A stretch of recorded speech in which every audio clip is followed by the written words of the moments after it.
కరివేపాకు యాడ్ చేసుకోవాలి. కట్ చేసుకున్న ఉల్లిగడ్డలోని కట్ చేసుకున్న పచ్చిమిరపకాయలు కూడా యాడ్ చేసుకోవాలి. ఇందులోని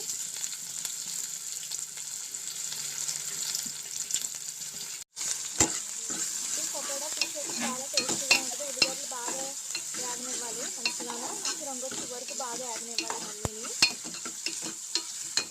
మంచిగా యాగాలి ఇవన్నీ ఉల్లిగడ్డలు అయితేని. దాంట్లో పసుపు కూడా యాడ్ చేసేసుకోవాలి. ఉల్లిగడ్డల్లోని మాటలాగా దీంట్లో ఉల్లిగడ్డలు కలిపేసుకోవాలి.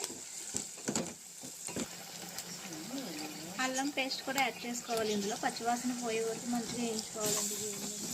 కొని కదా పకోడా దించేసేసుకుని బాగా కలుపుకోవాలి. ఉప్పు కారం అది వేసుకుని ఫస్ట్ అయితే కలిపేసుకోవాలన్నమాట. అయితేని కొద్దిగా ఆయిల్ వేయడం వల్ల పకోడాని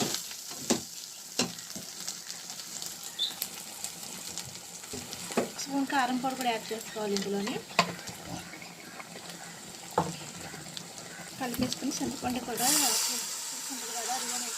ఇందులోని చింతపండు పొడికి ఇలాగా బాగా నానిపోతుందని బాగా పిసుకోవాలి. ఇలా మంచిగాను దగ్గరగాను చెక్కగా ఉండేలాగా పులుసుకి దగ్గరగా కలుపుకుని ఇలాగా ఉంటే బాగుంటుంది. కర్రీ అయితే గ్రేవీ లాగా ఉంటే పులుసులాగా ఉంటుంది. బాగుంది, పులుపులుగా ఉండి చాలా టేస్టీగా ఉంటుంది. ఇలా చేసుకున్నారంటే పులుసు వేసేస్తున్నారు.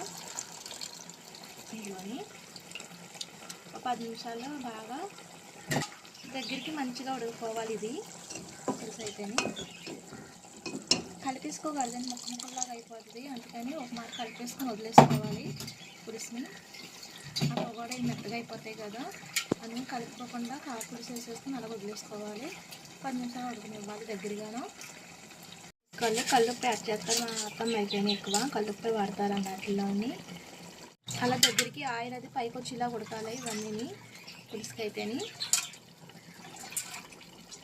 చూసారు కదా, ఇది పకోడా పులుసు అయితే రెడీ అయిపోయింది. తప్పకుండా మీరు ట్రై చేయండి. ఇలాగా మీకు కూడా పులుపులుగా కొంచెం కారంగా పులుపులుగా చాలా బాగుంటుంది. ఏవేవి రైస్లు వేసుకున్నారంటే చాలా టేస్టీగా ఉంటుంది. ఇలా తప్పకుండా ట్రై చేయండి. లైక్ చేయండి, షేర్ చేయండి ఫ్రెండ్స్.